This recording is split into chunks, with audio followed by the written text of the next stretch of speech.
problema básico que tenés en términos de inmunidad son tus propias células.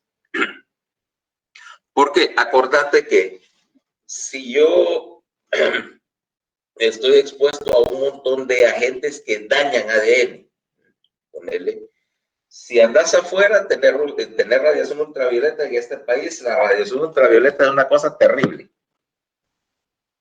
Si estás expuesto a un montón de contaminantes medioambientales, a ver, ¿cuántos de ustedes inhalan carcinógenos, por ejemplo, a través del pulmón?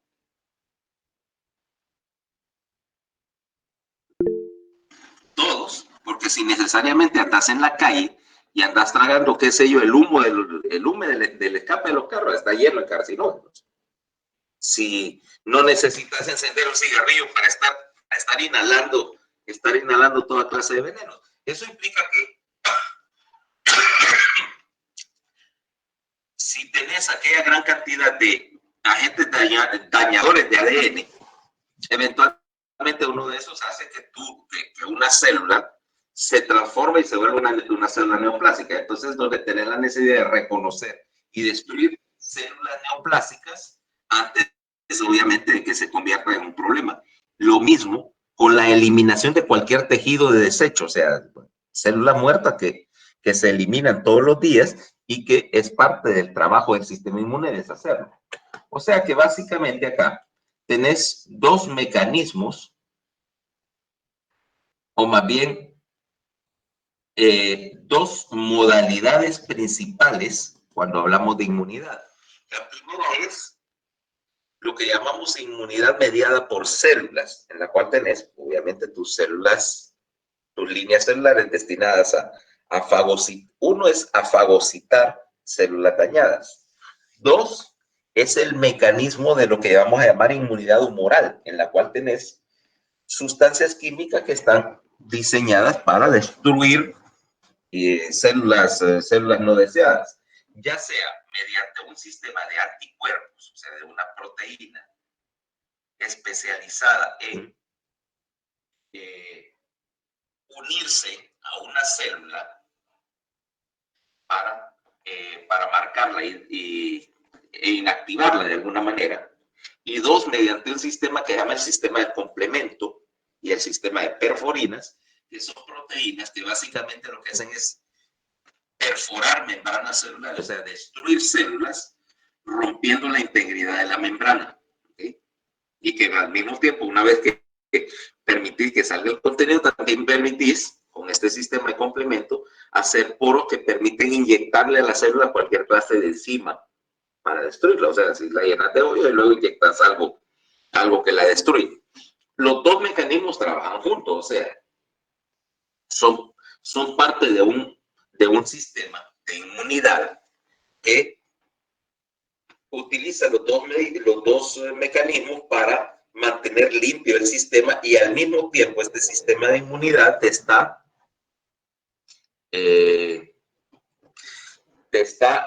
manteniendo un estado de vigilancia constante. Porque si solo trataras de la destrucción, fíjate, de la destrucción de células ajenas al cuerpo, te faltaría el componente de memoria inmunológica, o sea, el hecho de que una infección por X organismo genera en el sistema inmune una capacidad para reconocer ese organismo la próxima vez y montar una respuesta ya estructurada, ya organizada previamente.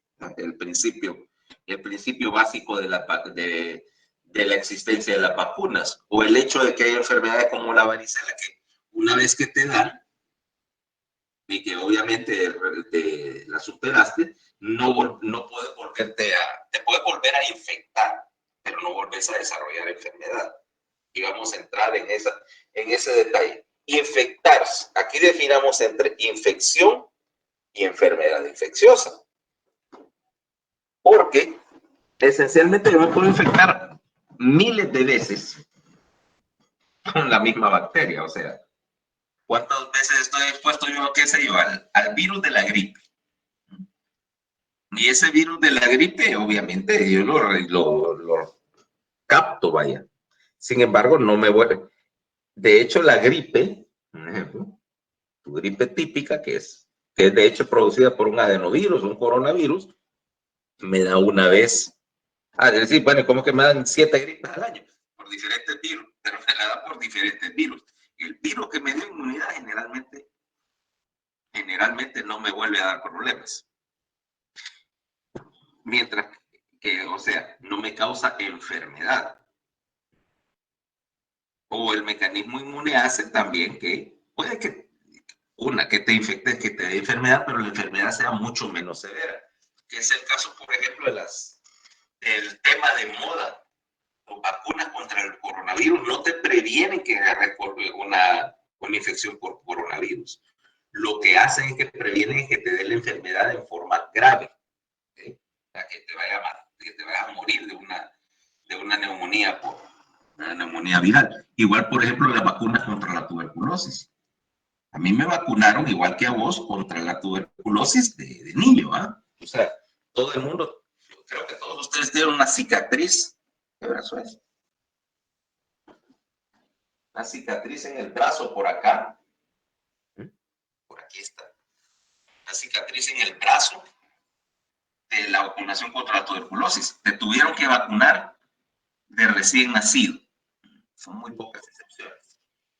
Entonces, y no previene que te vaya a dar tuberculosis en la forma pulmonar. ¿Okay? Puedes infectarte. Lo que previene es que te den las formas más severas, por ejemplo, la meningitis tuberculosa, que eso es desastroso. O sea que hay diferentes mecanismos de inmunidad para que aclaremos eso. Dos, aparte de que el sistema tiene memoria, también una de las partes que hace este sistema tan complicado de estudiar es que la inmunidad es una cosa que tiene que estar bien regulada por dos razones. Primero, tenés que tuvieras muy poca defensa inmune, o sea que si tenés una infección grande por algún microorganismo, o sea, recibís una dosis masiva de algún agente infeccioso, qué sé yo, te vas a comer, te dio ganas de ir a merendar y el único lugar que se te ocurrió para merendar es, qué sé yo, ¿qué te parece el moscamol? ¿Sabes cuál es el moscamol? El moscamol son todos puestos de comida que están frente al Seguro Social, ¿no? Que ahí no solamente están en la calle recibiendo todo, sino que les caen todas las bacterias del seguro. O para ese efecto, todo el montón de puestecitos de comida que están frente al Catarino, donde solo los valientes se atreven. Claro, generalmente, si te vas a infectar ahí, te vas a recibir una dosis masiva de microorganismos. Por lo tanto, si tu respuesta inmune no acelera rápidamente, no monta una respuesta y llama refuerzos, porque eso es a donde voy, al hecho de que una infección, al ser detectada, el sistema inmune puede llamar refuerzos, y no solamente en el sentido de más células inmunes, sino que puede afectar todo el metabolismo y hacer una serie de mecanismos para hacerle la situación difícil a bacterias o virus que entran. Si no tuvieras una capacidad para aumentar la respuesta, obviamente pudieras encontrarte con una situación en la cual tu respuesta inmune es demasiado débil para la magnitud de la infección. Problema número uno. Y el problema número dos es incluso más grave. ¿Qué pasa si montas demasiada respuesta inmunológica? O sea, el equivalente de querer abrir un cacahuate con una almada de 10 libras. Los resultados son incluso más desastrosos, porque el sistema inmune más regulado te vas a empezar a atacar tejido propio, tejido bueno, o a montar una respuesta tan desordenada que va a terminar haciéndote daño. Caso, por ejemplo, de mucha de la gente que se muere por el coronavirus de moda. Te puede morir porque haces una infección masiva y destruís tejido pulmonar, pero un buen porcentaje de las complicaciones son porque básicamente haces una respuesta inmune desordenada. Ahí es donde entra. ¿Quiénes le tocó tormenta de citoquinas? Cuando distribuimos los temas de revisión.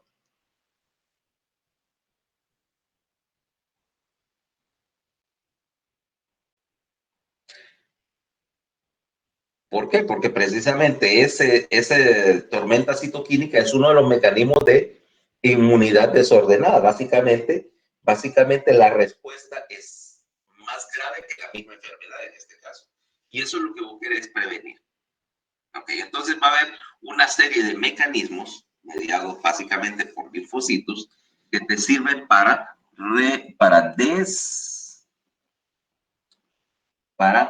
desmontar la respuesta. Para que uno, cuando la infección o lo que sea que te montó una respuesta inmunitaria pasó y tu respuesta inmunitaria, por lo tanto, la para, ya no tenés que estar en situación de crisis. Y dos, para evitar que esa misma respuesta inmunitaria se salga de control. O sea que básicamente eso va a ser parte del segundo capítulo de esta discusión cuando hablemos de respuesta inmune. Ahorita vamos a la primera línea. A la primera línea de lo que llamaríamos la respuesta inmune, o sea, la respuesta mediada por células de la línea polimorfonuclear. Y de la línea polimorfonuclear, la más notoria en las fases iniciales de una infección es la línea de los neutrófilos. Entonces veamos primero las células de defensa. Entonces, si nosotros tenemos la primera línea, es lo que llamamos la línea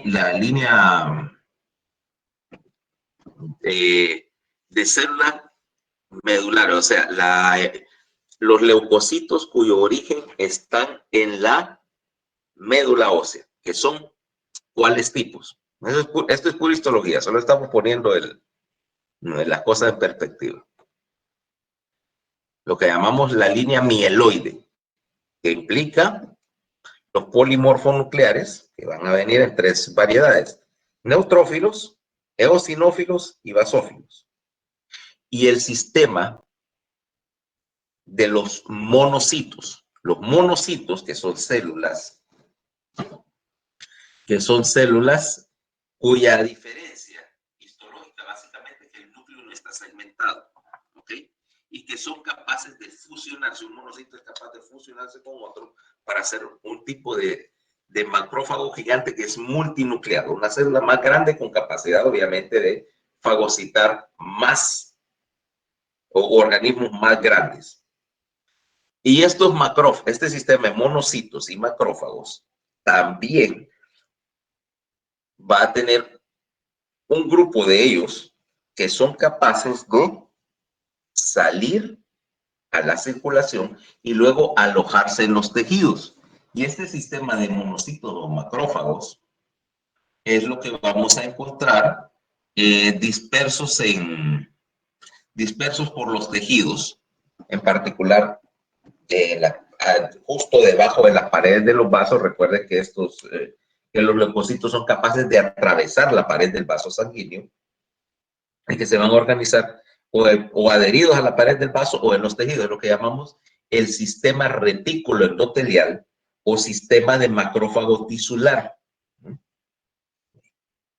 Están disponibles. Esa es la línea número 1. La línea número 2 es lo que vamos a llamar la línea linfocitaria, y que esencialmente tenemos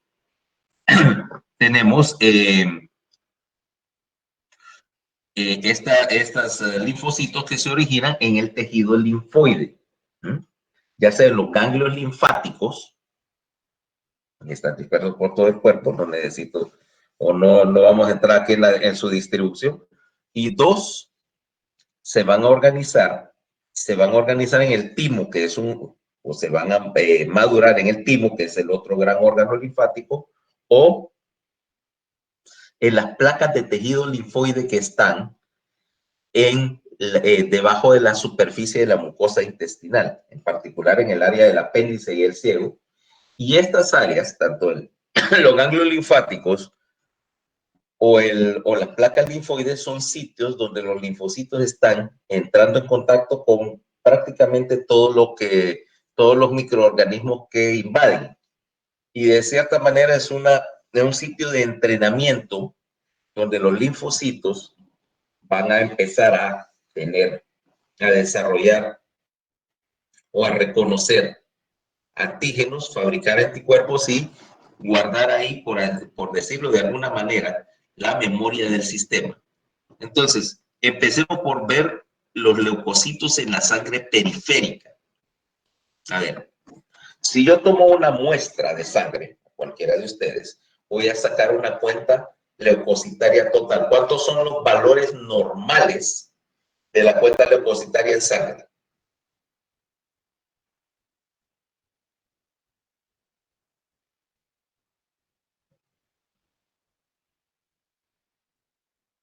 ¿Aló? ¿Cuántos son los valores normales de glóbulos blancos en sangre?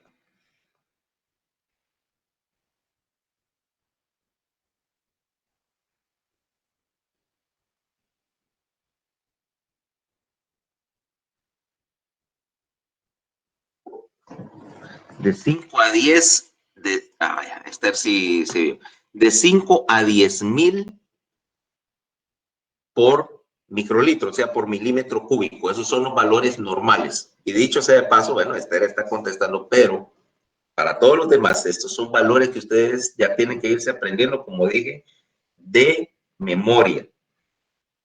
De memoria, o sea, son cosas básicas en medicina. No saber leer un examen. Esto es tercer año, pero el tiempo pasa rápido. El otro año yo asumo que un estudiante de cuarto año me puede saber, debe ser capaz de leer. Para adultos son 3 a 8 a 11, esos son los de niños. No, 5 a 10 es una aproximación muy buena para adultos.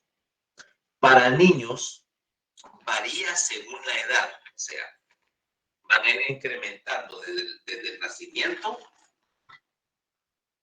Desde el nacimiento hasta el pico anda por allá por los 3 a 5 años, que el valor es un poquito más alto, luego bajan y después vuelven a subir para el valor del adulto. Entonces,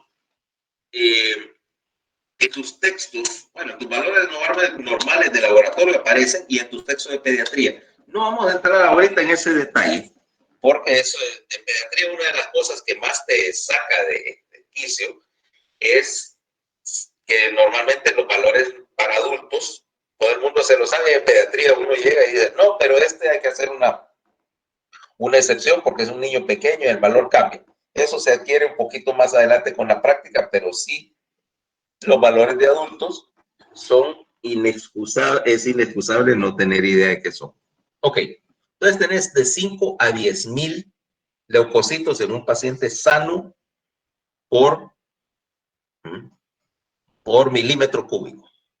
Ahora, de estos leucocitos, vas a ver que hay de diferentes tipos. Hay polimorfonucleares, hay neutrófilos, eosinófilos, basófilos, monocitos y linfocitos.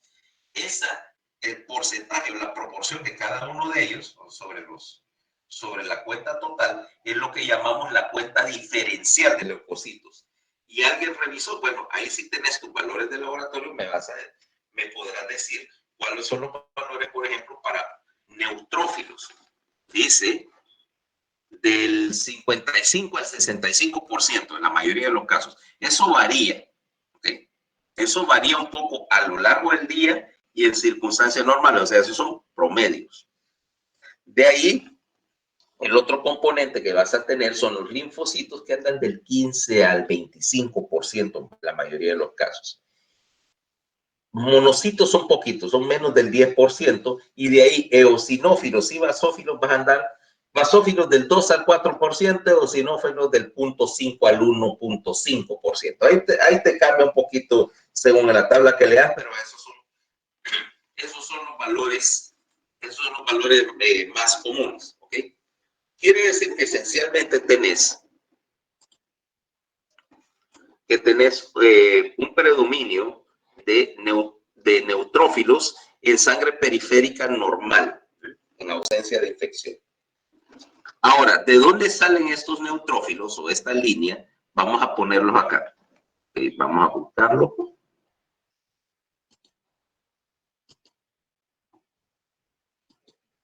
Están entrando, y aquí voy a compartir el dibujito de la pantalla para que veamos cómo está no es demasiado.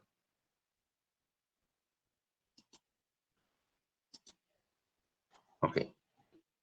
Voy a poner la ilustración del texto. Es más fácil hacerlo acá. ¿Se ve ahí? ¿Se ve ahí la presentación, la ilustración? Sí, doctor. Ok.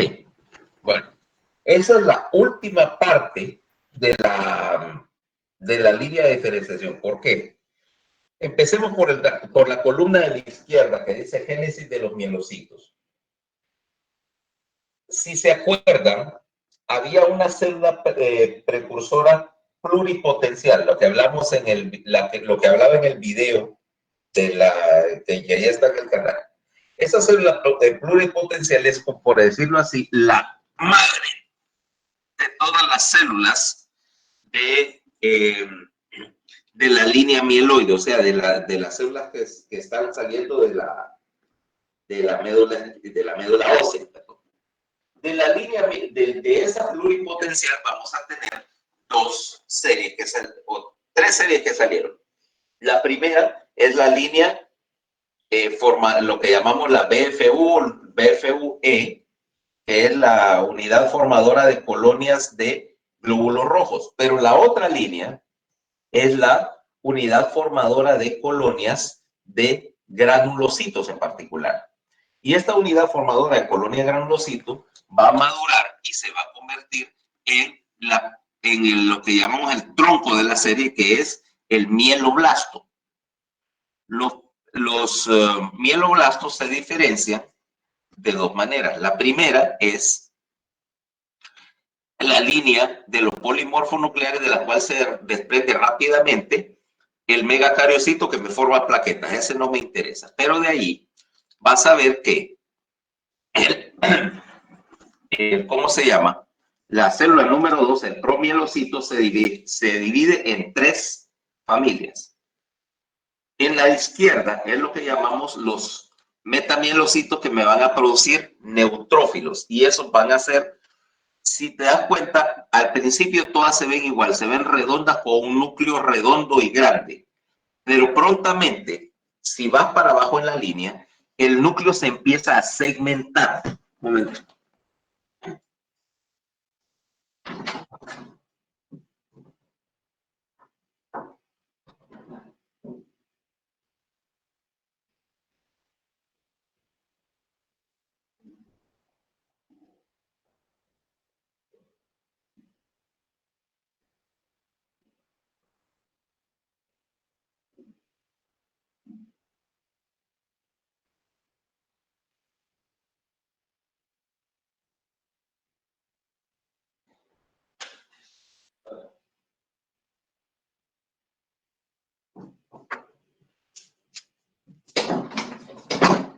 Ok, perdón. Como decía, al irse desarrollando los polimorfos nucleares, el núcleo se empieza a segmentar y empiezan a aparecer una serie de gránulos, por eso se llaman granulocitos. Esos gránulos lo que contienen son enzimas, ¿ok? Son enzimas, son proteasas, son fosfolipasas de membrana, ¿cómo se llama? Peroxidasas, etcétera. Y en el neutrófilo lo que pasa es que eso parece que hubiera pocos gránulos, pero en realidad lo que pasa es que esos gránulos se tiñen muy poco. Y el núcleo, conforme se va cubriendo de gránulos, vas a ver que se segmenta. Y vas a ver que normalmente pasa por un metamielocito neutrófilo. De ahí la penúltima etapa es una etapa de transición. Si te das cuenta, el núcleo empezó a ser una especie como de surco, a dividirse en dos. Ahí se llama neutrófilo en banda. Implica, es igual que el reticulocito del cual hablé, está casi listo para salir a la circulación y que en condiciones fuera de infección no lo verías, pero cuando tenés una infección vas a ver que empieza a aparecer ese que está en el número 6 en la ilustración, neutrófilo en banda, porque necesitas sacarlos aunque no estén completamente listos. Por lo tanto, en una cuenta de sangre normal no lo vería, pero en una presencia de infección vamos a tener que esos neutrófilos en banda empiezan a verse. Dice, Entonces te va a salir en el reporte neutrófilos 78% y de ellos en bandas, de ellos 5% son en banda, implicando que esa médula está trabajando tiempo extra para responder a la infección. Y cuando veas a ver que sacas líneas menos maduras, hay una palabra en la, en la literatura clínica que te dice que está sacando eso. Se llama que la cuenta está desviada a la izquierda. ¿Ok?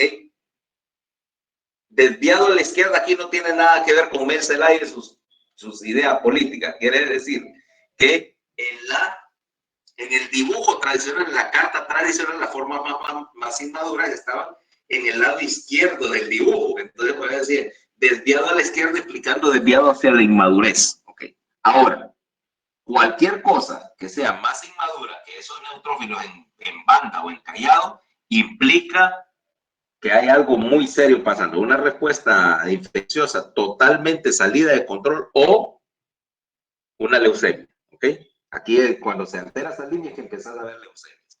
Y por último, esa banda, cuando termina de madurar, va a terminar con el número 7, que es el neutrófilo maduro, lo que llamamos un neutrófilo segmentado, que se caracteriza porque ese núcleo tiene de 5 a 7 lóbulos unidos por cadenitas y muy pocos gránulos visibles. ¿Ok?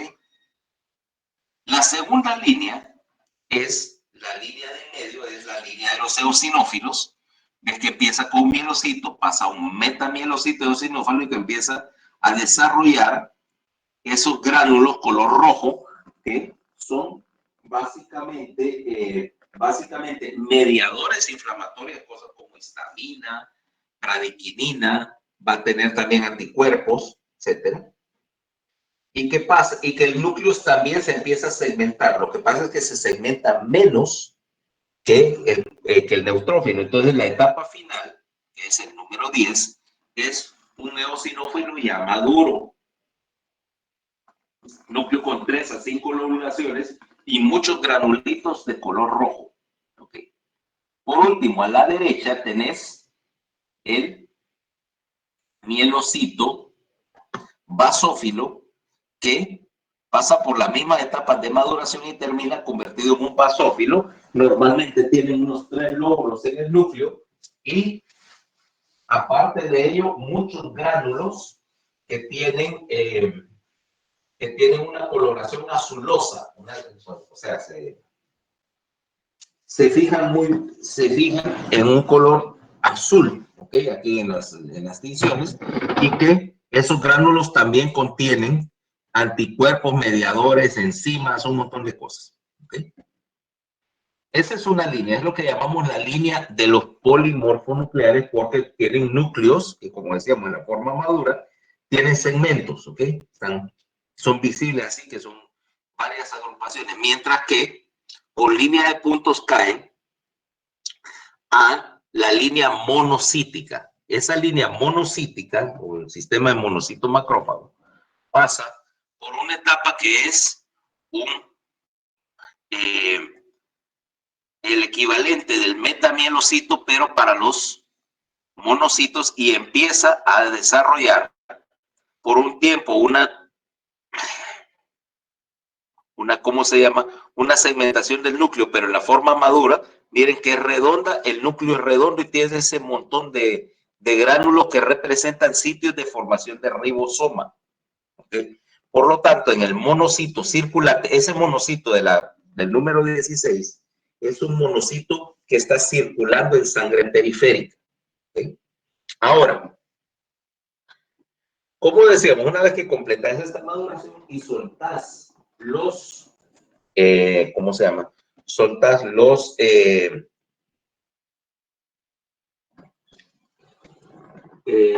células inmunes a la sangre, esas tienen un tiempo de vida limitada. En el caso del neutrófilo, viven de 5 a 7 días y hacen apoptosis, o sea, el neutrófilo se va deteriorando rápidamente y termina haciendo apoptosis. Mientras que los monocitos viven aproximadamente unos 5 días. Ahora, ninguno de estos pasa 7 días sin dando vueltas por ahí por las arterias capilares, sino que tienen un tiempo de circulación en sangre periférica que en el caso del neutrófilo es de 6 a 8 horas. Y en el caso del monocito son unas 5 a 6 horas. Y de ahí son capaces de hacer lo que llamamos diapédesis, en el cual esos leucocitos van a atravesar la pared del vaso. Tienen un marcador de superficie, un identificador de superficie, que es capaz de entrar en contacto con las células del endotelio vascular. Y cuando entran en contacto con el endotelio vascular se retrae. Se retrae y abre un poro en la pared del capilar que permite que este leucocito tire un pseudópodo hacia afuera del vaso y lo utilice para arrastrarse y migra para afuera del vaso a distribuirse en el tejido. Si no existiera diapédesis, no serviría realmente para nada, porque una cosa es combatir una infección que está circulando, pero el 95% de las infecciones están basadas en la invasión de un tejido sólido. Y si no hay paso del leucocito hacia si hay paso del leucocito hacia el tejido, esencialmente no tendría ninguna capacidad para combatir infecciones fuera del torrente sanguíneo. Ok, ahora, de estos, los más notables son, que hacen migración, son la serie de los monocitos, porque me forman ese sistema que es lo que llamamos el sistema de macrófago tisular. Y esos macrófagos tisulares, que lo encontrás realmente en todos los tejidos, en particular esos tejidos retículo-endoteliales, van a recibir una serie de nombres diferentes, pero siempre sigue siendo la misma línea. El monocito, de acuerdo a donde esté, entonces lo vas a llamar, si está en el sinusoide del hígado, en los vasos del hígado, se llama célula de Kupffer, ¿ok? Si está en el vaso, se llama célula del sinusoide. Si está en el pulmón, se llama macrófago alveolar. Si está en tejidos periféricos, piel, tejido subcutáneo, algo así, se llama histiocito. Y si está dentro del sistema nervioso central, que es en donde son la única célula inmune que puede penetrar en ausencia de infección, o sea, en condiciones fisiológicas o de salud, el monocito es la única célula que puede penetrar al sistema nervioso central, y ahí se llaman microglias. Son el mismo monocito, solo que le pusieron diferente nombre cuando lo catalogaron, básicamente porque lo descubrió gente diferente, y cada quien que lo descubría le ponía su nombre. Pero son la misma célula y viene del mismo origen, para que no haya confusión ahí cuando hablemos del sistema tisular. Entonces, hasta ahorita hemos visto que estamos en tejido ya con estos leucocitos, ¿ok? Ya dijimos 5 a 7 horas en el caso de los neutrófilos, un poquito más, perdón, en el caso de los monocitos, unas 10 a 20 horas. Me equivocaba con los últimos, los 3, 4, 5 horas, perdón, de 10 a 20 horas para el caso de los monocitos. Y una vez que están ahí establecidos, son capaces de hacer dos cosas. La primera, uno, están obviamente ahí patrullando el tejido en busca de que una célula les presente, fíjense, aquí vamos a entrar a la idea, les presente un antígeno. Eso quiere decir que cualquier célula inmune, un neutrófilo, cuando fagocita algo que reconoce como ajeno, es capaz de tomar un pedazo de de esta célula, que hay un pedazo de la membrana que le llamó la atención, por así decirlo, molecularmente, y dice, bueno, esto es lo que detectó, que no corresponde con ningún patrón de una célula del organismo. Fagocita, agarra ese pedazo de molécula, ese pedazo de membrana que parece raro, y lo presenta. Quiere decir que lo expone, y eso lo veremos después cuando hablemos del MHC, en una clase, en un video posterior. Lo expone a la superficie al lado de un marcador que básicamente lo que está diciendo es: esto lo encontré y no es parte de ninguna célula conocida. Por lo tanto, otros células inmunes son capaces de unirse a este leucocito y reconocer, mira lo que encontré, y la otra célula, por supuesto, ok, ya sé que está apareciendo un nuevo antígeno que no está en la base de datos de antígenos conocidos, y empieza a montar una respuesta, número 1, de defensa, 2, una respuesta de memoria. O sea que los leucocitos, aparte de estar presentes en el tejido y de ser capaces de fagocitar, son capaces número 2, de presentar la sustancia extraña, el antígeno que descubrieron, a las otras células para informar al sistema inmune de que hay un nuevo antígeno que no está catalogado y meterlo a la memoria del sistema. 3, y a dónde voy. En el caso de una infección, este leucocito obviamente va a ser lo lógico en esta circunstancia, ¿va? A invocar refuerzos. ¿De acuerdo? Los leucocitos trabajan como los elefantes de la canción. ¿De acuerdo de la canción? Un elefante se balanceaba sobre la tela de una araña. ¿Cómo veía que resistía? Fue a llamar a otro elefante. Y 2 elefantes que se balanceaban en la tela de la araña fueron a llamar a otro elefante. Y así, mientras haya una invasión, estos leucocitos son capaces de llamar a otros leucocitos, en particular los neutrófilos y los polimórfonos y los monocitos, son capaces de reclutar más células de su mismo tipo. Eso es lo que llamamos quimiotaxia. Cuando tenés quimiotaxia, los leucocitos que se activaron secretan un marcador, generalmente algún tipo de péptido o de glucoproteína, que llama a otros leucocitos y los activa. Y estos leucocitos van a guiarse por la concentración de mediadores para jalar, para desplazarse al sitio del problema y jalar aún más. O sea que es una respuesta amplificada.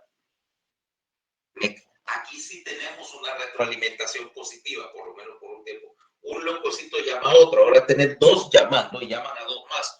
2, 4, 8, estás amplificando la respuesta para traer la mayor cantidad de neutrófilos en particular al sitio de la infección durante las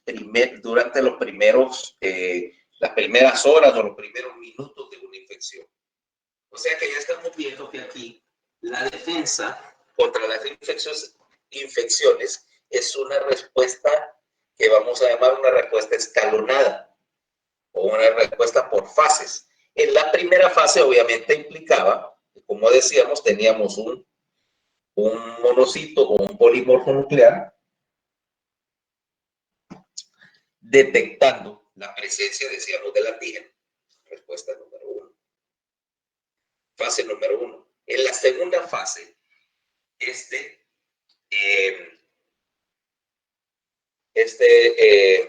leucocito que detectó y fagocitó al ambiente empieza a reclutar refuerzos. Fase número 2. Y al mismo tiempo que en esa fase número 2 está llamando más leucocitos, está empezando a secretar una serie de sustancias que van a cambiar la el estado del tejido alrededor de la infección. Mediadores que me condicionan inflamación. ¿Okay? A la respuesta inmune a una infección siempre va a acompañarse algún tipo de respuesta inflamatoria. Puede ser localizada. Resultado de que está secretando primero mediadores locales. Y estos mediadores locales, esta serie de sustancias van a tener una serie de efectos. Primer efecto, aumentan la permeabilidad vascular, quiere decir que permiten que, número uno, el endotelio deje pasar más células blancas, lo hace más poroso, por así decirlo. Dos, lo hace más poroso al agua. El endotelio vascular, ahora los vasos sanguíneos capilares empiezan a soltar líquido hacia el tejido. El resultado de este tejido se está empezando a inflamar. Tres, los vasos en sí se empiezan a dilatar. O sea, todo eso es lo que llamamos reactividad vascular y está siendo mediada porque los leucocitos están empezando a van a empezar a traer células de afuera, ¿ok? Ahora, ¿qué otra cosa vas a soltar ahí? Es empezar a soltar, aparte de agua, vas a empezar a soltar fibrinógeno y otras proteínas que se coagulan, o sea, proteínas que son parte del sistema de coagulación. ¿Y cuál es la idea de soltar una proteína de coagulación ahí? Es formar un tapón sólido alrededor del sitio donde encontraste la infección. Obviamente las bacterias o los virus no pueden migrar a través de un tapón de proteína que se hizo gel, ¿okay? Un tapón de fibrina. Resultado, vas a tener las manifestaciones clásicas de la inflamación. ¿Okay? Pongámoslo así, te picó una avispa, inyectó una sustancia, o mejor aún, algo que algunos de ustedes pasaron hace poco, se te tapó un poro y se te infectó y amaneces con un grano de esos que parece que te va a salir el alien de la película, generalmente en la punta de la nariz o en una de esas cosas. Ahí lo que tenés es un proceso infeccioso bien localizado. ¿Ok? A todos nos pasó en algún momento de la adolescencia. Tenías una cita, imagínate, estás en el colegio y la chavita que te gusta al final te paró bola y aceptó ir con vos al cine y el día y vos estás bien entusiasmado, decís, no, que al cine o a la disco, a donde sea que esté, que sea la cuestión, y ese día del estrés te sale un horroroso grano aquí en la punta de la nariz. ¿Mm? Y si sos mujer, mucho más catastrófico, te sale por toda la cara. ¿Eh? Entonces, ¿qué es lo que tenés ahí? En un proceso infeccioso localizado. Y si tenés un grano o alguna cosa ahí, te das cuenta que están los signos clásicos de la inflamación. Está rojo y caliente porque tenés todos los vasos sanguíneos de la región dilatados para permitir que salgan leucocitos. Y es una masa generalmente sólida, o sea, no es una colección líquida, sino que es sólida porque hay fibrina y otras proteínas del sistema de coagulación haciendo una especie de tapón proteínico para evitar que las bacterias migren. ¿Okay? Al mismo tiempo, todo ese montón de mediadores, ahí tenés, ¿qué está saliendo ahí? Está saliendo de los leucocitos, hay histamina, bradiquinina y serotonina, que son vasodilatadores. De ahí los leucocitos me van a soltar sustancias para llamar a otros leucocitos, dije. Esas sustancias vamos a tener un grupo de ellos que se llaman interleucinas. Interleucina. Hay una familia, es una familia grande. Las interesantes acá es interleucina 1, interleucina 2 e interleucina 6. Las tres sustancias de estas no solamente me llaman más leucocitos, sino que también me disparan una respuesta inflamatoria sistémica, entre las cuales vas a empezar a ver que ya, si la infección es suficientemente severa, vas a empezar a tener efectos a distancia, con los cuales nos meteremos en un momentito. 3. Junto con las enzimas que fagocitan bacterias y todo, vas a soltar una enzima que trabaja sobre la membrana celular de las bacterias y también sobre la membrana celular de las células del tejido que estén dañadas. Una enzima que se llama fosfolipasa A2. Y la fosfolipasa, hace su nombre, empieza a fraccionar líquidos de membrana, en particular a un tipo de ácido graso que se llama ácido araquidónico. El ácido araquidónico, que es esencialmente un ácido de cadena larga, un ácido graso de 20 carbonos, va a ser movido por se va a mover y va a ser modificado, por dos enzimas en particular. Una se llama la ciclooxigenasa. De hecho, hay dos tipos de ciclooxigenasa, la tipo 1 y la tipo 2. En este caso, es la ciclooxigenasa 2, que me va a convertir este ácido araquidónico, este ex lípido de membrana, en prostaglandina, que es un mediador inflamatorio. ¿Okay? La prostaglandina tiene un montón de efectos. Eso va a caer después necesita una clase aparte. Pero aquí lo que me interesa es que me afecta localmente la permeabilidad vascular y me activa los receptores del sistema de nocicepción. O sea que ahora ya tenés un mediador que me causa dolor, como advertencia de que hay algo pasando ahí, de que hay algo pasando en ese tejido. O sea, tenés una infección, tenés una respuesta y de paso activar el sistema de dolor para informar al sistema nervioso que algo está pasando. Y la otra es la lipooxigenasa, que me forma otros mediadores que llaman leucotrienos. Los dos tienen trabajo similar, ¿ok? Entonces, en la segunda línea ya, jalé más neutrófilos al sistema, del sistema al sitio de infección, y 2, estoy empezando a tener manifestaciones en el tejido circundante. O sea, ya estoy haciendo una respuesta inflamatoria. Y esta respuesta inflamatoria, ahora yo la tengo que empezar a controlar. Ok. Ahora, el efecto de la, ¿cómo se llama? De la llamada, o sea, de la quimiotaxia de más neutrófilos, va a necesitar que haya que se secrete una serie de sustancias que permiten que los neutrófilos se peguen a las áreas lesionadas, y esas se llaman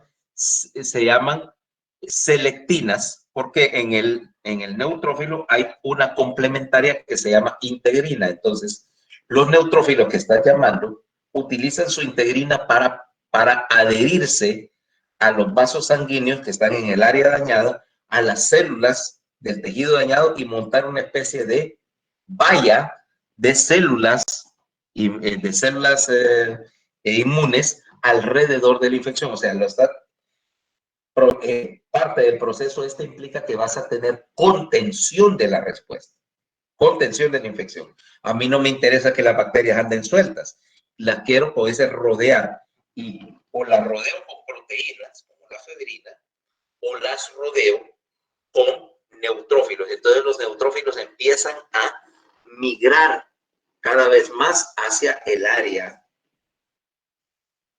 de la infección. Y entonces es lo que voy a ver macroscópicamente, un montón de neutrófilos vivos y muertos, porque cuando hacen fagocitosis y depletan todas las enzimas de los granos, también ellos se mueren.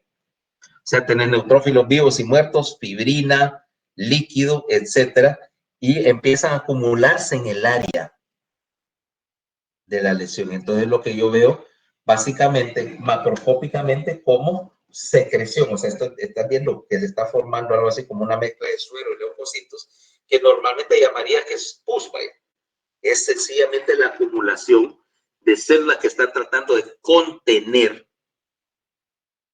a la infección en un sitio rodeado, pues, en un lugar con una secreción que, dicho de pasos, tiene, en la secreción purulenta hay muy poca tensión de oxígeno, no hay oxígeno en el interior, con lo cual matas a cualquier bacteria que dependa de oxígeno, le deprivas de sus sustratos, ¿okay? De lo que necesita para trabajar.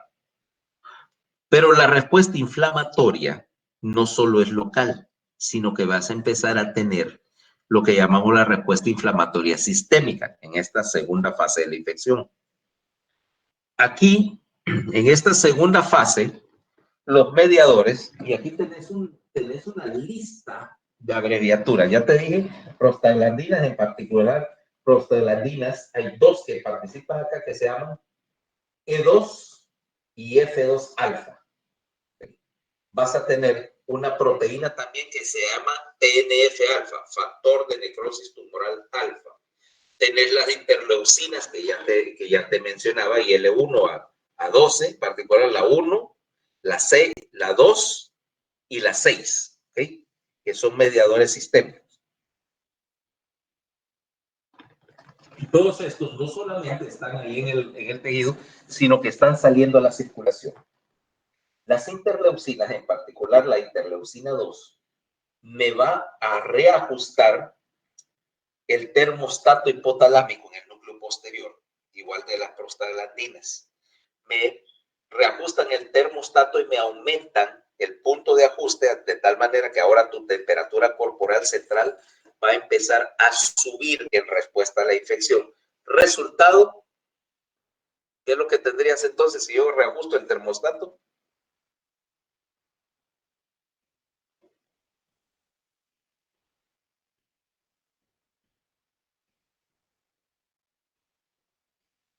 ¿Aló? ¿Estoy conectado? Creo que no. A ver. Estoy en la línea. Sí, doctor, está conectado. Es que como no oigo respuesta. Fiebre, tenés fiebre. O sea que la fiebre es una respuesta fisiológica. Resulta que las bacterias, muchas de las bacterias y algunos de los virus, sus sistemas enzimáticos son bien sensibles a la temperatura. Y en particular, las enzimas funcionan a temperatura alta. O sea que tenés, por ejemplo, bacterias adaptadas para un medio donde la temperatura promedio era 34, 35 grados, están trabajando todavía bien a 37, pero a 38 disfuncionan. Entonces, una de las maneras de dañar a una bacteria es aumentar la temperatura para romper los sistemas enzimáticos. Las enzimas humanas son más tolerantes a la temperatura. ¿Okay? Obviamente que no infinitamente, pero no van a hacer difusión grave. Por ejemplo, si subo mi temperatura corporal de 37 a 39, obviamente no es la cosa más agradable, pero no es mortal. Ahora, una bacteria sí. De hecho, en un tiempo se usaba la fiebre como tratamiento, ¿ya? Si vamos a esa parte histórica. Hace unos 120 años, a principios del siglo XX, una de las enfermedades más difíciles de tratar antes de que inventaran los antibióticos era la sífilis.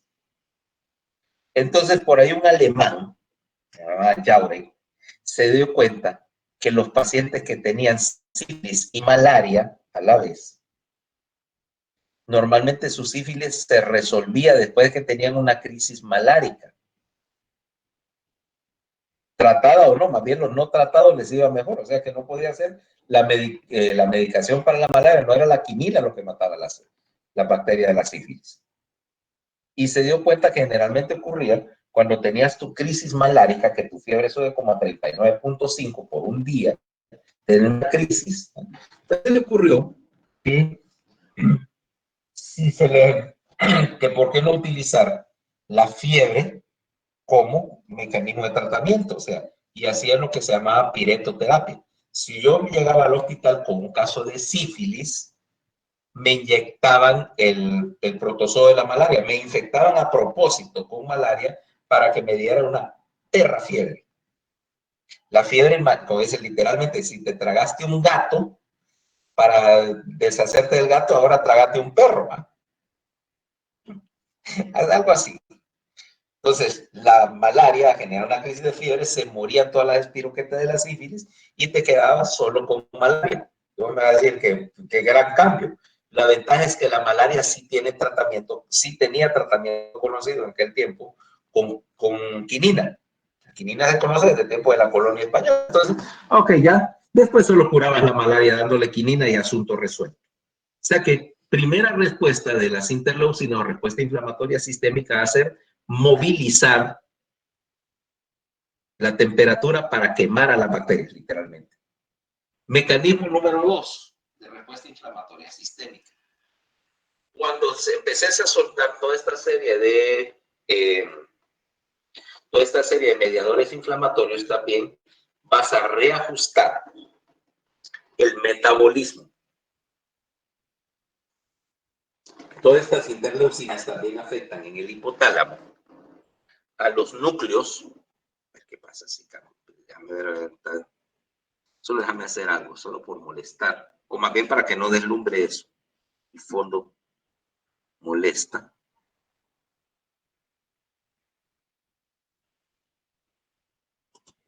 Ahí. Solo déjame probar esto a ver si se mira menos deslumbrante. Pero creo que afecta la cámara. Ok.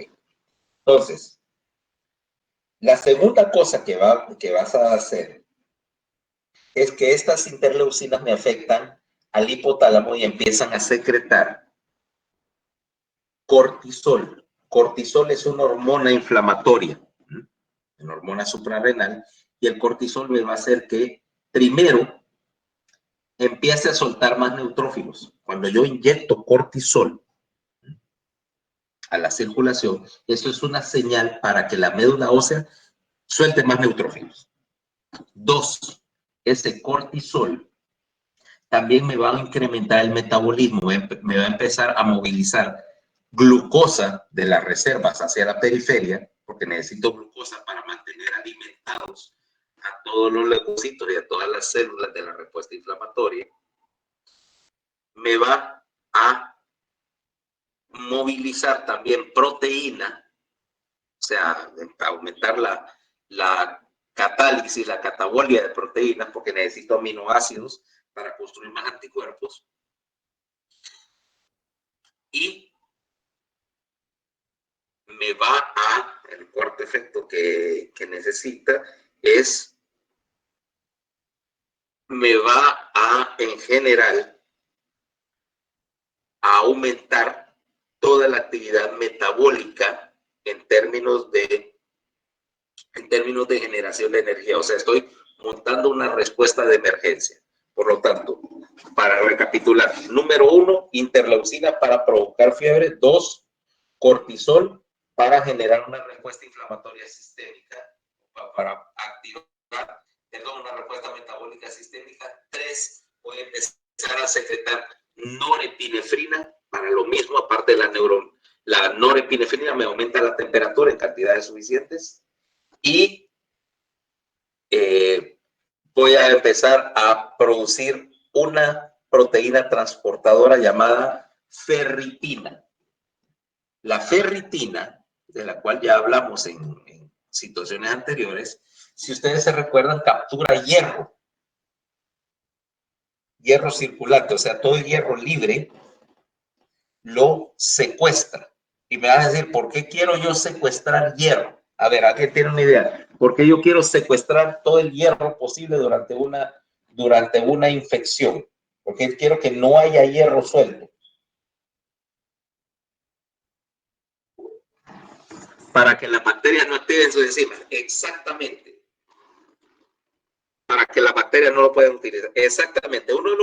Una de las cosas que tenés que hacer es que en particular bacterias y también protozoos, todos los sistemas enzimáticos acá son dependientes de los metales, como hablábamos en el capítulo de hemoglobina. Dependen de metales como sitio activo. Entonces le estás negando la disponibilidad de hierro a las bacterias, cosa crítica, por lo cual la ferritina es un marcador inflamatorio, que implica que hay una infección seria, ¿ok? Y entonces hablamos hierro libre bajo con ferritina alta. Ese es como decíamos, un marcador o un mediador y un indicio de que estás trabajando con una infección relativamente seria. También tenés otra serie de cambios. Bueno, como dije, bajo efecto del cortisol, y vas a empezar a estimular a la médula ósea para hacer dos cosas. Como estás ocupando más neutrófilos en el tejido durante una infección, empieza la parte 2, digamos, por así decirlo, etapa 2, parte 2. Produzcan más neutrófilos. Esto implica que la médula ósea va a hacer dos cosas. Primero, si yo tengo de 5 a 10 mil neutrófilos circulando en sangre, pero tengo otro montón de neutrófilos en reserva en la médula esperando salir a trabajar, o sea, ya están listos. Por lo tanto, la médula en plazo de unas pocas horas, digamos unas 4 horas más o menos, va a empezar a subir 4 a 6 horas, para ser correcto. Mientras más viejos son, más lenta la respuesta, pero no tanto. Y va a empezar a soltar neutrófilos a la circulación. Entonces lo que tenés neutrofilia. Los valores de neutrofilia normalmente van a subir hasta 20.000 aproximadamente, cerca de los 20.000 por microlitro, o sea, el doble del máximo normal. A veces tenés más de 20.000. Cuando la cuenta anda arriba de los 25.000 por milímetro cúbico, decís que lo que tenés es una reacción leucemoide. Dije bien leucemoide, no hay que tener leucemia, ¿verdad?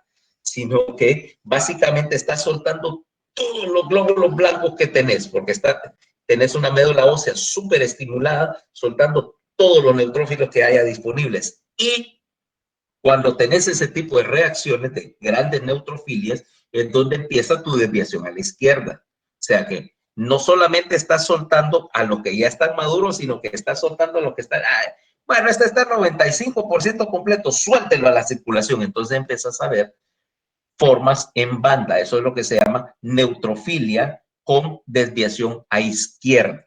¿Okay? Indicativo que estás en la fase aguda de una infección. Y entonces lo que vas a tener también es que es neutrofilia y vas a tener lo que llamamos una linfopenia relativa, o sea, que como estás soltando más neutrófilos que linfocitos, donde antes tenías que en sangre periférica decía 65% de neutrófilos en sangre de alguien sano, ahora dice 80 y pico por ciento de neutrófilos, implicando que estás soltando primero todas las células de la línea mieloide. Los linfocitos todavía no han empezado a aumentar en número porque eso toma un poco más de tiempo para que empiece a trabajar. Ahora, viene y empieza, ya una vez que tenés esta segunda línea de defensa establecida, ya tenías los macrófagos que reconocieron la infección, los neutrófilos empezaron a llegar y a destruir células, montaste una respuesta inflamatoria, viene la tercera línea, que consiste en una segunda colección de macrófagos. Esta segunda colección de macrófagos ahora va a reforzar a los neutrófilos. Acordate de dos cosas. Primero, yo empiezo a soltar macrófagos empiezo a soltar, perdón, neutrófilos, y estos neutrófilos están listos para actuar inmediatamente. Al mismo tiempo, la médula empezó a soltar monocitos, pero los monocitos tienen que pasar por un periodo de maduración, o sea, tienen que terminar de habilitarse, y eso toma las 8 o 10 horas que están en sangre periférica. No solamente están circulando, sino que también están completando su desarrollo. O sea que estos macrófagos madurados, activos, van a entrar a reforzar a los neutrófilos. O sea, tengo macrófagos primera fase solamente para patrulla y detección, neutrófilos para formar la primera respuesta de defensa, y luego una segunda oleada de macrófagos que va a llegar al tejido. Procedentes de la médula, tuvieron que esperar un rato para madurar y ahora los metes al tejido. ¿Por qué? Porque estos neutrófilos son células que pueden romper, o sea, tienen enzimas, tienen gránulos con mediadores, tienen la capacidad de romper tejido, pero tienen una capacidad bien limitada para la fagocitosis. No son células grandes y no se pueden fusionar entre sí. Los neutrófilos no tienen la capacidad de unirse, pero los macrófagos sí. Una vez que llegan al tejido, esta segunda invasión de macrófagos van a empezar a fundirse los unos con los otros para hacer una célula gigante, lo que llamamos una célula gigante. Una célula gigante es una serie de macrófagos que se unieron para hacer una célula más grande, multinucleada, como decíamos, y que, por supuesto, como es de mayor tamaño, puede fagocitar a un objeto más grande que lo que podría fagocitar un neutrófilo. Por lo tanto, están migrando para englobar células o sus restos. ¿Por qué? Porque aquí tenemos dos posibilidades. Que un neutrófilo en la línea anterior de defensa me puede fagocitar un virus, perfecto, son pequeños. Me puede fagocitar a la mayoría de las bacterias,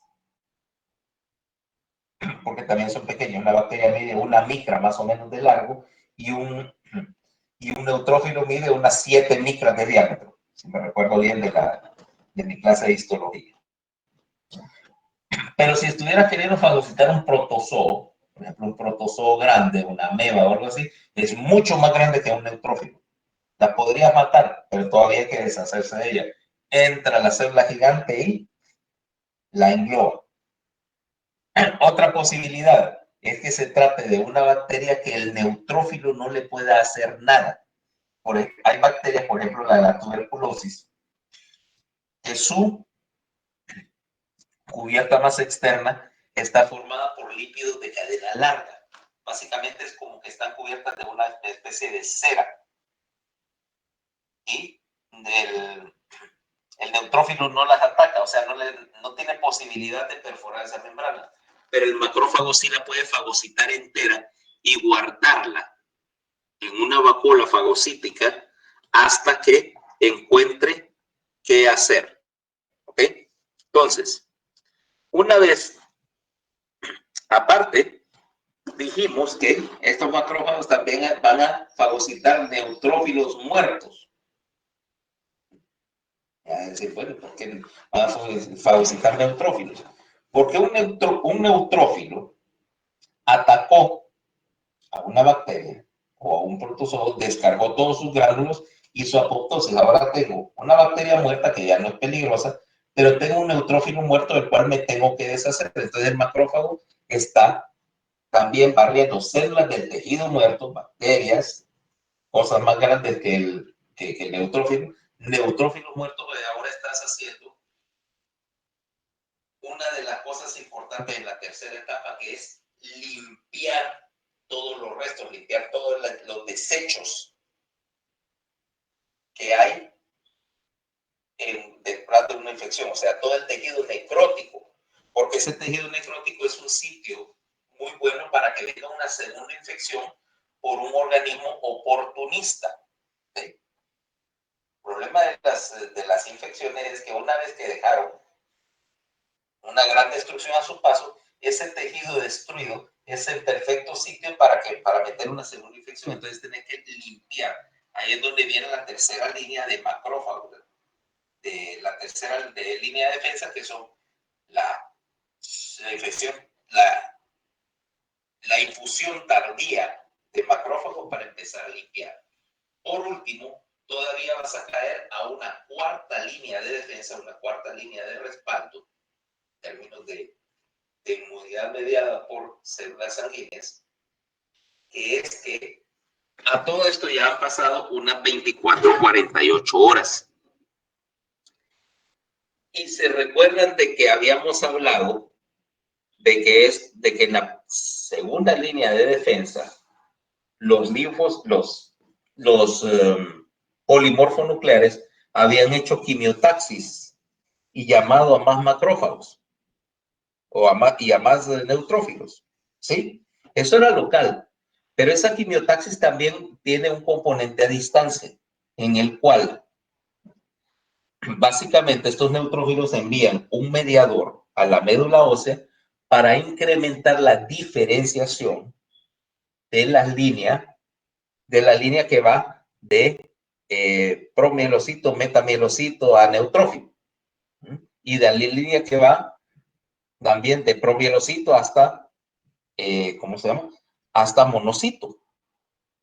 Básicamente lo que pasa es que si vos estás, no sé, en algún cuartel en la frontera, en un castillo en la frontera, y te empiezan a atacar tus enemigos, ¿no? Uno, voy a llamar refuerzos locales, o sea, imagínate, estás ahí, entonces empezás a reclutar a todos los aldeanos que están cerca, para ver, aunque estos no sepan pelear, o sepan o no sepan, pero darles un escudo y una espada para pelear, pero al mismo tiempo le voy a mandar un mensaje al rey diciendo, compa, te están atacando por esta esquina, mándanos más gente. Y el rey no solamente va a mandar lo que tiene, sino que empieza a reclutar a los aldeanos de su lugar para que vaya todo el mundo. Resultado, para regresar a la cuestión puramente inmunológica, la cuarta línea de defensa depende de que si hay una infección localizada, los neutrófilos y en menor grado los monocitos envían una señal a la médula ósea que aumente la producción a largo plazo. Pero como es a largo plazo, este aumento de la producción necesita por lo menos unas 24 horas para montar una respuesta en la médula ósea. O sea, no toma minutos aumentar la diferenciación de la línea celular. Ahora ya tengo, en caso de una infección prolongada, que las cuentas de glóbulos blancos no solo se van a elevar, sino se van a mantener elevadas. Cuando esta respuesta de la médula ósea no se lleva a cabo bien porque hay algún compromiso inmune, ahí es donde tenés una situación de la cual cuando trates infecciones, que lo hagas, tenés que estar bien pendiente. Y es de un paciente que tiene una infección severa por todas luces, pero su cuenta de neutrófilos es normal, que tiene una neutropenia, porque implica básicamente que no tiene con qué defenderse, que su sistema de defensa no encendió. O peor aún, de que llevas un paciente con una infección que lleva varios días.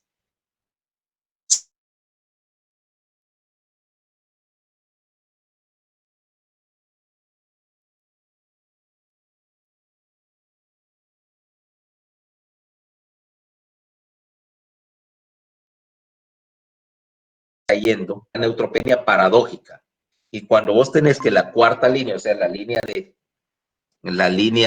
de las células sanguíneas, de las células mieloides, no está respondiendo, eso es una indicación de un pronóstico muy malo. ¿Okay? Son pacientes que tienen una serie tienen problemas de infección, pero tremendamente, ¿cómo se llama? Tremendamente serios, tremendamente de pronóstico malo. ¿Okay? Ahora, ¿qué es lo que estimula? ¿Qué es lo que estimula en la cuarta línea de defensa a las células inmunes a proliferar. Son 4 mediadores importantes. El primero, ya lo dijimos, era interleucina 1.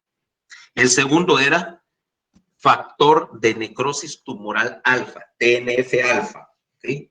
Son señales para estimular la médula. Los otros son 2 proteínas pequeñas que se llaman factor estimulante de colonias de granulocitos o GCSF y factor estimulante de colonias de monocitos, MCSF. Estos 2 últimos factores, de hecho, estimulan individualmente a las 2 líneas. O sea, los 2 primeros, la IL-1 y el TNF-alfa, te aumentan la producción global de todo. Mientras que estos 2 me pueden selectivamente o estimular a producir más monocitos o más neutrófilos. Ahora ya tengo la médula estimulada a tope. Vámonos ahora a los otros 2, así para tratarlo brevemente, los eosinófilos y los basófilos. ¿Para qué los quiero? Empezamos con los eosinófilos, que como decíamos son minoritarios, ¿ok? Son minoritarios porque generalmente no lo pasa, la mayor parte de la línea de defensa original es neutrófilos. Los eosinófilos los vas a ver más que nada cuando tenés infecciones parasitarias. Y esa eosinofilia aquí, típico en Honduras, niños con eosinofilia, está culichoso, ¿ok? Y la eosinofilia, bueno, no tiene que ser marcada, aunque yo he visto eosinofilia de 10% en niños bien culichosos, o por lo menos las veía cuando era interno reciente. Ahora ya, por supuesto, si hay un niño que sospecha que está culichoso, se lo mando al pediatra. Yo no tengo nada, no debo andar tocando cosas que yo no soy experto, ¿eh? Entonces, los eosinófilos, esos gránulos rojitos que contienen 3 cosas. Contienen un grupo de hidrolasas, enzimas que rompen enlaces de hidrógeno, rompen ADN, rompen proteínas. Contienen otro grupo de enzimas que se llaman catalasas.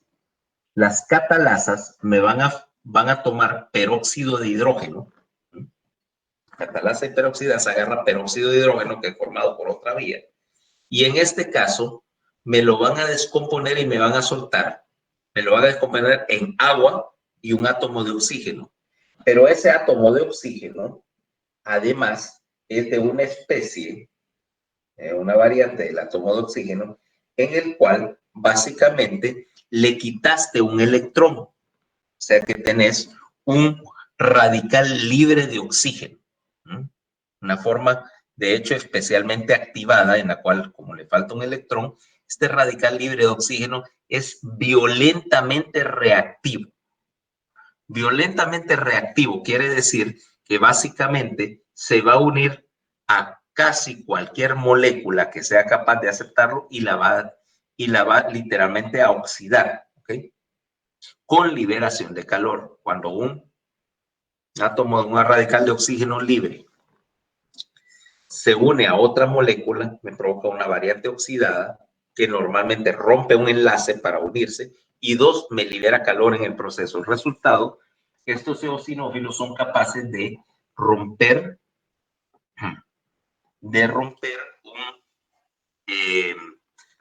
un montón de proteínas, de romper en particular el ADN de los parásitos. Y tercero, porque producen en el gránulo hay una proteína, hay un parasiticida, un larvicida que se llama proteína principal básica. Él básicamente lo que hace es mata a las larvas de los parásitos. Por lo tanto, la respuesta eosinofílica va a ser esencialmente orientada contra parásitos. También, conste, en los gránulos tenemos mediadores de la permeabilidad vascular, notablemente histamina. Y vas a encontrar que estos eosinófilos también lo vas a ver en reacciones de tipo alérgico, donde esa liberación de histamina me está cambiando la permeabilidad vascular y, por lo tanto, la reactividad de los vasos sanguíneos.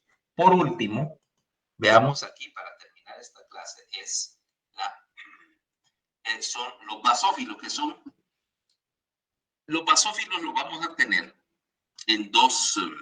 perdón. Uy, me empezó a doler aquí. Bueno, los basófilos los vas a diferenciar claramente por los granulitos azules. Esos granulitos azules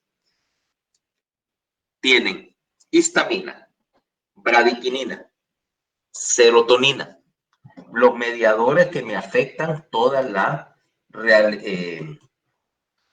respuesta vascular, y tienen una inmunoglobulina, o sea, tiene un tipo de anticuerpo que se llama inmunoglobulina E. Esta inmunoglobulina E es una de las que está presente en las reacciones alérgicas. También me llama más células, en particular linfocitos, y dos, también tiene efectos sobre la respuesta inflamatoria localizada. ¿Okay?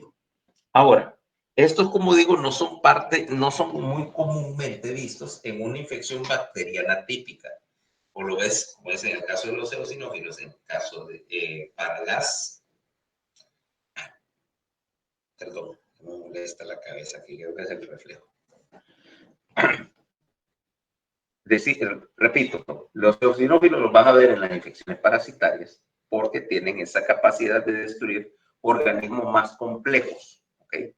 Básicamente porque un parásito es tan grande que no lo vas a fagocitar, pero sí puedes inyectarle sustancias que sean capaces de romper su ADN y hacer que disfuncione o matar la larva. El basófilo, donde participa principalmente, es en reacciones donde tenés hipersensibilidad, porque la IgE, la inmunoglobulina, no solamente tiene efectos sobre la inflamación local, sino que es un atractor muy grande del linfocito. O sea, me está incrementando, me está amplificando la respuesta inmune. Por lo tanto, los basófilos que están circulando en sangre no tienen mucho que hacer, pero rápidamente estos basófilos migran, como decíamos, a los tejidos, en donde se convierten en mastocitos o histiocitos, que los vas a encontrar generalmente debajo de las mucosas. ¿Ok? Vas a ver mastocitos, por ejemplo, forrando toda la vía respiratoria debajo de la mucosa respiratoria, porque es uno de los sitios donde más probablemente te vas a exponer a agentes alergenos que entran por vía respiratoria, y los vas a ver también debajo de la superficie de la piel, ¿okay? En donde básicamente están esperando para generar o estimular una respuesta mediada por células. ¿Ok? Entonces, aquí vamos a terminar el tema de mañana, misma hora, misma vía de Google Meet. Vamos a hablar de la segunda parte de este capítulo, que es la respuesta inmunitaria mediada por célula, o sea, el papel del sistema de los linfocitos y la línea linfoide, no solamente para combatir infecciones, sino cómo la línea linfoide se encarga de la regulación de esta respuesta, porque hasta ahorita, si te has dado cuenta, el único mecanismo de retroalimentación que hemos visto es un mecanismo positivo. Yo no puedo darme el costo de tener una respuesta inflamatoria con puros mecanismos positivos, porque eventualmente la respuesta se me va a salir de control. Entonces mañana el tema es la respuesta linfoide, la inmunidad mediada por anticuerpos y el control o la mitigación de la respuesta inmune, o sea, cómo detener una respuesta inmune en casos de que ya haya controlado la infección. Entonces, ¿preguntas hasta el momento?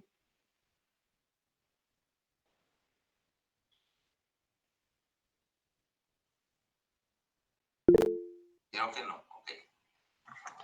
Bueno, si nadie tiene preguntas, entonces continuamos mañana por la misma vía, misma hora. ¿Ok?